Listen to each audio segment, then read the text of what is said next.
Composite function दो या दो से ज्यादा फंक्शंस का इस तरीके का कॉम्बिनेशन है कि एक फंक्शन का आउटपुट दूसरे फंक्शन के लिए इनपुट हो, उसे कॉम्पोजिट फंक्शंस कहते हैं। मैथ्स की टर्म्स में हम कह सकते हैं जब एक फंक्शन की रेंज नेक्स्ट फंक्शन की डोमेन बन जाती है तो उसे कॉम्पोजिट फंक्शन कहते हैं। कॉम्पोजिट फंक्शंस का नोटेशन हम f of g of x से करते हैं।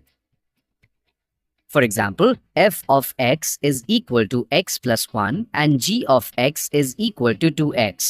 Then f of g of x is equal to f of gx equal to f of 2x equal to 2x plus 1. Real life में composite function का simple example है हमारी grand mother, जो कि हमारी मदर की मदर है। यदि कोई फंक्शन y एक्सिस में सिमेट्रिक है तो हम उसे इवन फंक्शन कहते हैं। मैथमेटिकली यदि x की ऑल वैल्यूज के लिए f of x equal to f of minus x हो तो हम उसे इवन फंक्शन कहेंगे, जैसे कि मॉडुलस फंक्शन या फिर cosine function. Odd functions origin के अबाउट सिमेट्रिक होते हैं। ऑड फंक्शंस को हम mathematically f of minus x equal to minus f of x होता है for all value of x। जब कोई फंक्शन अपनी वैल्यू रेगुलर इंटरवल्स में रिपीट करता है तो हम उसे पीरियोडिक फंक्शन कहते हैं। अगर कोई function f of x all integer value n के लिए वेरीफाइड है तो वो पीरियोडिक होगा with period p।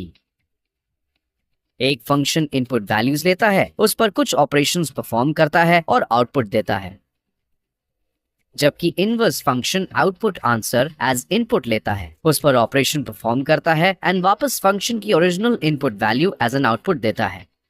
N inverse function is like running a machine backwards और गोइंग द अदर वे। आइए इसे एक एग्जाम्पल के हेल्प से समझते हैं। जैसे कि हमारे पास कोई function f of x equal to 2x plus 3. The inverse function just got the other way. इसलिए fx equals to 2x plus 3 का इनवर्स है। f inverse of y equal to y minus 3 whole divided by 2. किसी भी function का inverse exist करने के लिए हमारे पास x की ऑल वैल्यूज के लिए y की यूनिक वैल्यू होनी चाहिए, मतलब फंक्शन इंजेक्टिव या 1-to-1 होना चाहिए।